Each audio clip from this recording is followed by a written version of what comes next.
아멘. 모든 영광 하나님 앞에 돌려드립니다. 우리는 흔히 그렇게 생각할 수 있어요. 요즘같이 이렇게 미디어가 발달해 있는데 복음을 한 번쯤 접해보지 않은 사람이 어디 있을까? 아마 모두가 다 복음을 한 번씩은 접해보지 않았을까?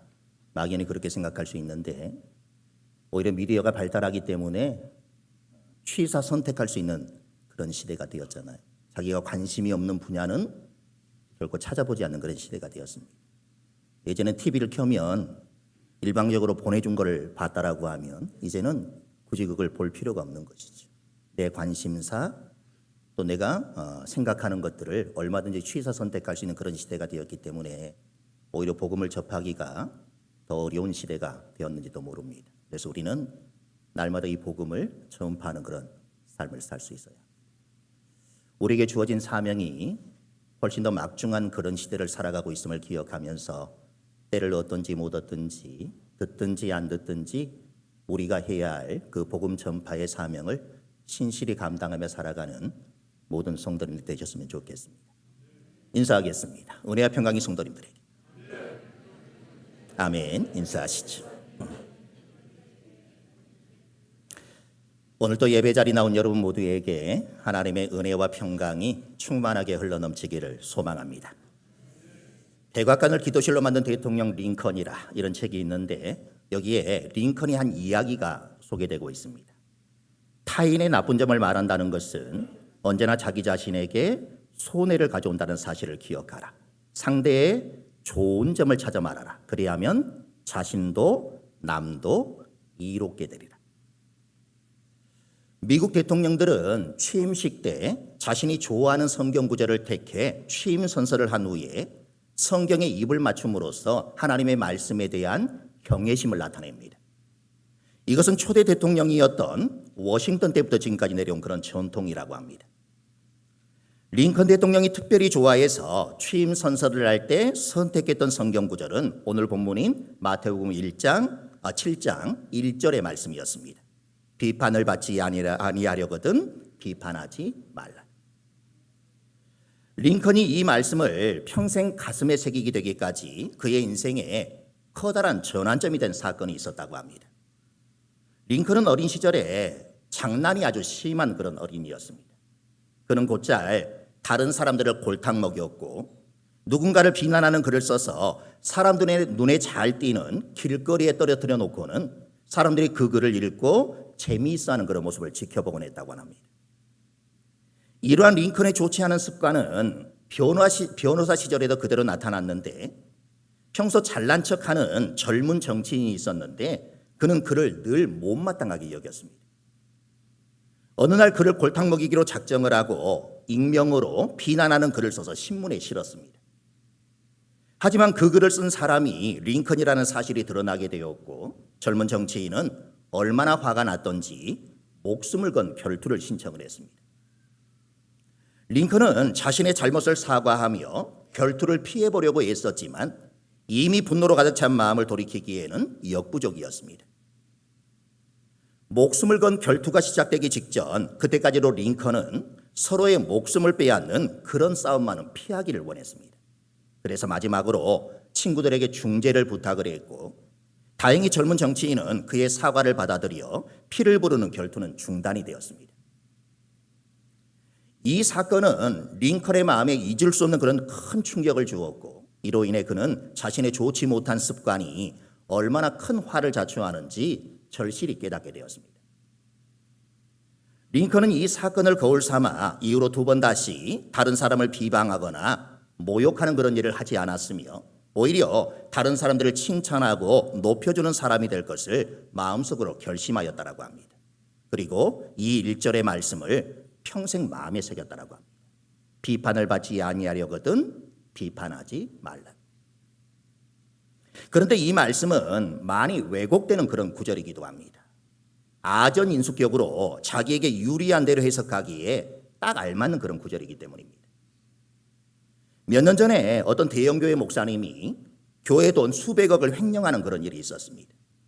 그때 교회 내부에서 이 목사님을 고발을 했는데 이 목사님을 지지하는 사람들이 비판하지 말라, 이 성경 구절을 인용해 내부 고발자들을 비판했던 그런 일이 있었습니다. 보통 교회 내부에서 벌어진 잘못된 일을 덮으려고 하는 사람들이 가장 자주 오용하는 성경 구절이 바로 이 말씀인 것입니다. 한편에서는 동성애자들이 우리를 판단하지 말아라, 우리를 정죄하지 말아라 이렇게 하면서 이 구절을 인용하기도 합니다. 하나님은 판단하지 않는 사랑의 하나님이신데 너희들이 뭔데 감히 우리를 판단하느냐, 너희가 헤아리는 그 헤아림으로 너희도 헤아림을 받을 것이다 이렇게 말하기도 합니다. 이 두 가지의 경우를 볼 때 아마도 사람들은 비판하지 말라 이 구절을 사랑과 연결시키는 것 같습니다. 사랑은 비판하지 않는 것이다. 사랑은 무조건적으로 수용하는 것이다. 사랑은 잘못도 덮는 것이고 문제가 있어도 없는 것처럼 하는 것이며 그냥 하고 싶은 대로 내버려 두는 것이다. 사랑한다면 비판해서는 안 되는 것이다. 예수님의 말씀에 의하면 비판은 금물입니다. 그러나 이 가르침을 액면 그대로 받기에는 뭔가 의아스러운 그런 점이 있습니다. 비판은 필요한 것이고 우리는 상호 비판을 통해 발전하기 때문에 그렇습니다. 자기 비판이 없는 사람은 정체하거나 퇴보합니다. 비판 없이 학문의 발전을 기대하기가 어렵습니다. 비판 없는 권력은 부패하고 독재가 되어버립니다. 그런 점에서 비판을 금지하는 것은 뭔가 이상한 그런 일입니다. 오늘 본문을 제대로 이해하려면 뒤쪽부터 살펴보는 것이 좋겠습니다. 먼저 6절을 보시겠습니다. 함께 읽겠습니다. 거룩한 것을 개에게 주지 말며 너희 진주를 돼지 앞에 던지지 말라. 그들이 그것을 발로 밟고 돌이켜 너희를 찢어 상하게 할까 염려하라. 여기서 말하고 있는 개와 돼지는 누구이고 거룩한 것이나 진주는 무엇입니까? 보통 유대인들이 이방인들을 가리킬 때 개라고 또는 돼지라고 하면서 무시했는데 여기서 예수님은 그런 이방인들을 가리키시는 게 아닙니다. 여기서 개와 돼지가 지칭하는 것은 하나님 나라의 진리를 받아들이지 않고 계속 고집을 부리면서 자기 기준만 옳다고 주장하는 사람들을 말합니다. 한마디로 완고한 그런 사람들을 말하는 것입니다. 이런 사람들이 개나 돼지인 이유가 무엇입니까? 가장 귀한 것을 알아보지 못하기 때문입니다. 오히려 더럽고 추한 것으로 만족하려 살기 때문입니다. 예수님은 그런 사람들을 개, 돼지라고 비유하시고 그들에게는 거룩한 것을 주지 말라라고 하십니다. 다시 말하면 분별할 것을 요청하고 계시는 것입니다. 복음을 악한 의도를 가지고 끝까지 거부하는 이들에게 굳이 그 복음을 전하려고 헛된 노력을 하지 말아라. 자칫하면 그들에게 큰 화를 당할 것이다. 이 말씀 안에는 어떤 뜻이 숨겨져 있는 것입니까? 사람을 분별하라, 사람을 판단하라, 이런 뜻이 숨어 있는 것입니다. 성경에서 이런 문법은 꽤나 익숙한 그런 문법입니다. 7장 뒷부분으로 한번 가보겠습니다. 7장 15절, 16절 읽어보겠습니다. 거짓 선지자들을 삼가라. 양의 옷을 입고 너희에게 나아오나 속에는 노략질하는 일이라. 그들의 열매로 그들을 알지니 가시나무에서 포도를 또는 엉겅퀴에서 무화과를 따겠느냐. 뭐라고 합니까? 거짓 선지자들을 삼가라고 합니다. 이것은 판단해서 분별해라 이런 뜻을 갖습니다. 또 그들의 열매로 그들을 알라라고도 하십니다. 이건 역시 비판적인 시각으로 그들의 삶을 따져 물어보라는 뜻입니다. 사실 이런 말씀들은 성경에 너무나도 많습니다. 여기서 말하고자 하는 게 무엇입니까? 비판하지 말라는 이 구절은 아무것도 판단하지 말고 그 누구도 분별하지 말라는 그런 뜻이 아니라는 것입니다. 그렇게 자기 합리화를 위해 자기 유리한 대로 갖다 써도 되는 그런 말이 아니라고 하는 것입니다. 그렇다면 이 말씀이 가지고 있는 진짜 의도, 예수님이 말씀하고자 했던 진짜 의미는 무엇일까요? 먼저 이 말씀을 누구에게 했는지가 중요합니다. 우리 5절의 말씀을 같이 읽어보겠습니다. 외식하는 자여 먼저 내 눈 속에서 들보를 빼어라. 그 후에야 밝히 보고 형제의 눈 속에서 티를 빼리라. 본문 5절에 보니까 먼저와 그 후에야 이 두 단어가 대조되고 있습니다. 우리가 먼저 해야 될 일이 있다는 것입니다. 그것은 우리 눈 속에 있는 들보를 빼내는 것입니다. 눈 속에 있는 들보를 빼낸다는 것은 자기 성찰에 힘쓰라는 그런 의미입니다. 내가 먼저 바르게 서지 않고서 어떻게 다른 사람을 비판할 수 있겠습니까? 예수님은 이 말씀을 누구를 겨냥해서 하고 계십니까? 외식하는 자입니다. 위선자입니다. 문맥의 흐름을 놓친 분들이 많으실 텐데 앞서 살펴본 마태복음 6장 전체는 보이는 것에 혈안이 된 위선자들을 고발하는 그런 내용이었습니다. 사람에게 보이려고 구제하지 말아라. 사람에게 보이려고 기도하지 말아라. 사람에게 보이려고 금식하지 말아라. 사람에게 보이려고 의를 행하지 말아라. 위선자의 가장 커다란 특징은 자기를 높이는 일, 자기를 드러내는 일을 중시한다는 것입니다. 사람들을 돕는 이유도 그걸 하면 사람들이 자기를 높이 쳐다보기 때문입니다. 하나님께 기도를 드리는 이유도 그걸 하면 사람들이 자기를 경건하게 바라봐 주기 때문입니다. 교회 활동을 열심히 하는 이유도 그것을 인정을 받고 싶은 것이고, 일에 매여서 살아가는 이유도 그걸로 평판을 얻고 싶은 마음 때문입니다. 삶 전체가, 행동 전체가 자기를 드러내고 싶은 욕망 때문에 만들어진다는 것입니다. 이런 맥락에서 오늘 본문을 읽어야 합니다. 외식하는 사람들은 왜 비판하는 일에 열중하는 것입니까? 위선자들은 왜 남들을 그토록 비난하는 것입니까? 이유는 같습니다. 자기를 드러내고 싶어서 그런 것입니다. 자기가 남보다 더 낫다라는 것을 과시하고 싶어서 그런 것입니다. 자기를 과시하고 싶어서, 자기를 드러내고 싶어서 이런저런 일들을 열심히 하는 것입니다. 교회 안에서는 교회 활동과 경건 생활을 열심히 하고, 직장에서는 업무를 만들어서 합니다. 자기를 보여주고 싶은 것입니다. 그런데 사람들이 그것을 알아주지 않는 것입니다. 내가 원하는 만큼의 대접을 안 해주는 것입니다. 높은 대우를 받고 싶은데, 그것이 정당한데, 그것을 위해서 이렇게 열심히 일했는데 그만큼의 보상이 주어지지 않는 것입니다. 그러다 보면 마음속에 불만이 쌓이게 됩니다. 화가 납니다. 저 사람은 왜 나를 인정해 주지 않는 것일까? 저 사람은 왜 나를 정당하게 대우하지 않는 것일까? 이런 생각을 계속해서 하다 보면 자기의 실수나 자기의 잘못한 것은 하나도 생각이 나지 않습니다. 그저 저 사람이 잘못한 것만 눈에 보이기 시작하는 것입니다. 그러면서 너는 얼마나 잘났냐? 너는 왜 그 모양이냐? 너는 왜 그것밖에 못하느냐? 이런 생각이 머리를 지배하기 시작합니다.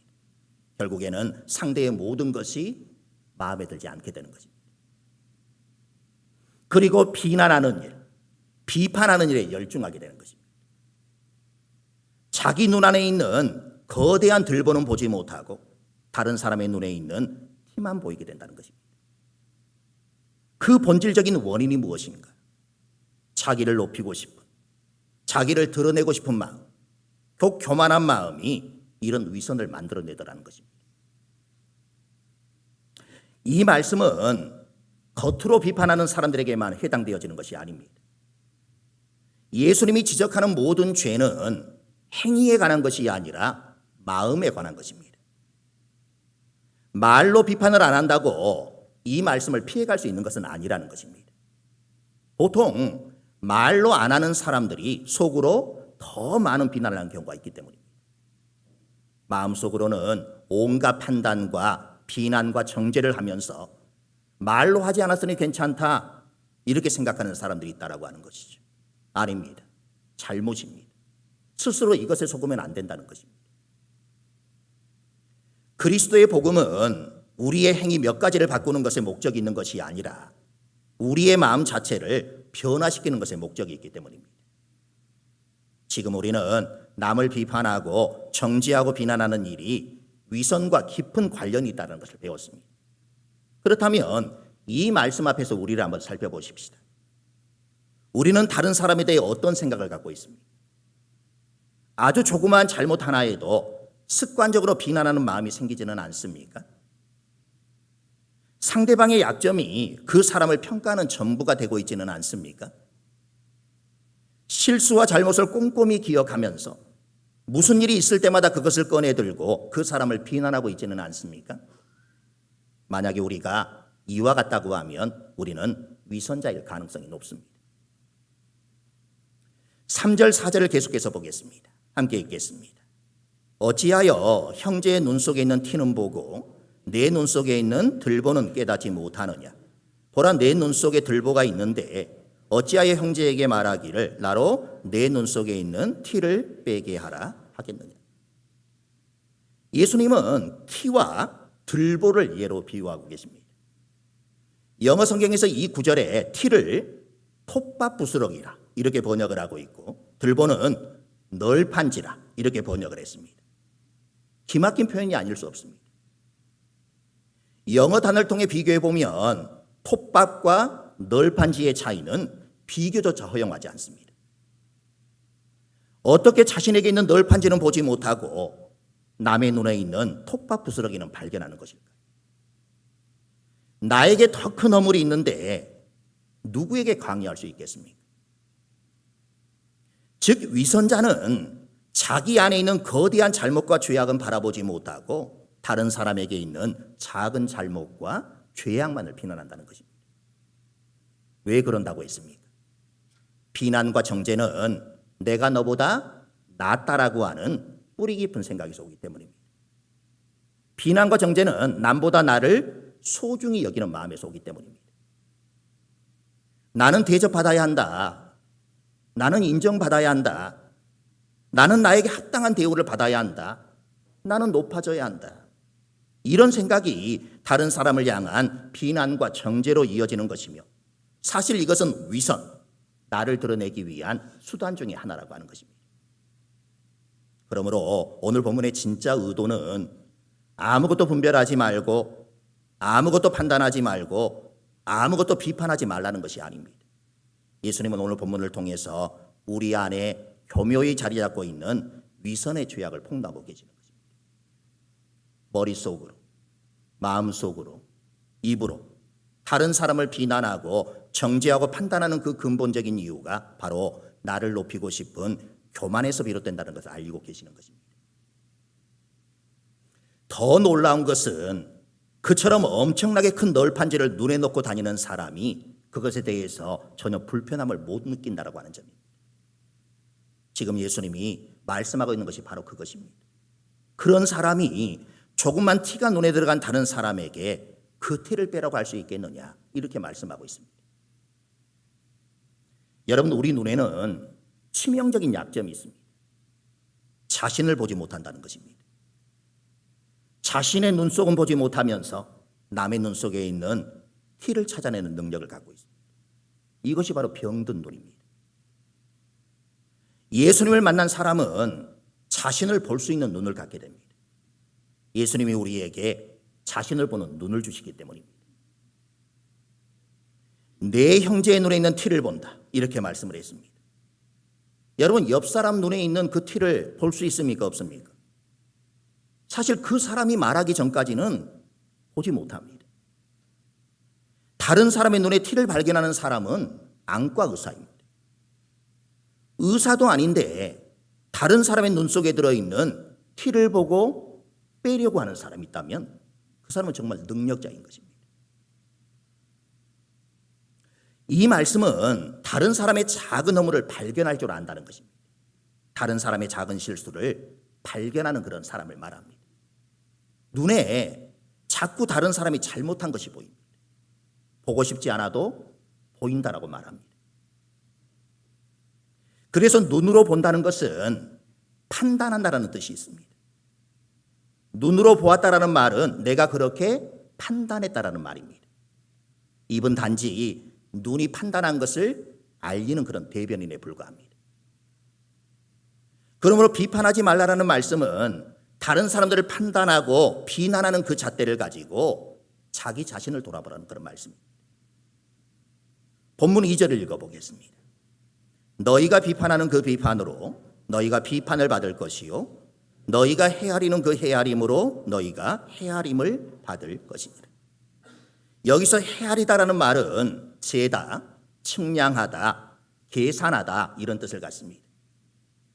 누가 더하고 누가 덜하고 누가 더 많고 누가 더 적고 하며 비판하지 말라는 그런 말씀입니다. 이것이 무엇인 줄 아시죠? 메트로놈이라고 하는데 박자를 잴 때 사용하는 그런 기구입니다. 헤아림을 의미하는 헬라어 단어가 메트론이라는 단어를 사용하는데 측정이라는 뜻의 메트로와 규칙적이다 이런 의미를 갖는 노모스가 합쳐져서 박자를 재는 도구인 메트로놈이라고 하는 그런 단어가 생겼습니다. 피아노 같은 악기를 연주하는 사람들은 이런 훈련을 많이 해서 일정한 박자를 갖고 있습니다. 여기서 중요한 말은 헤아림이라는 그런 말인데 이 말은 어떤 기준 또는 잣대를 의미합니다. 다른 사람을 평가하는 내 나름대로의 기준입니다. 내가 가지고 있는 기준대로 나도 헤아림을 받고 나도 비판을 받을 것이라는 그런 말씀입니다. 각 사람마다 기준이 다 다릅니다. 그래서 하나님은 그 기준에 맞춰서 각자를 판단하신다는 것입니다. 비판하는 그 비판으로 비판을 받을 것이고 헤아리는 그 헤아림으로 헤아림을 받을 것이다. 다른 사람들을 평가하는 그 기준으로 내가 평가를 받을 것이다.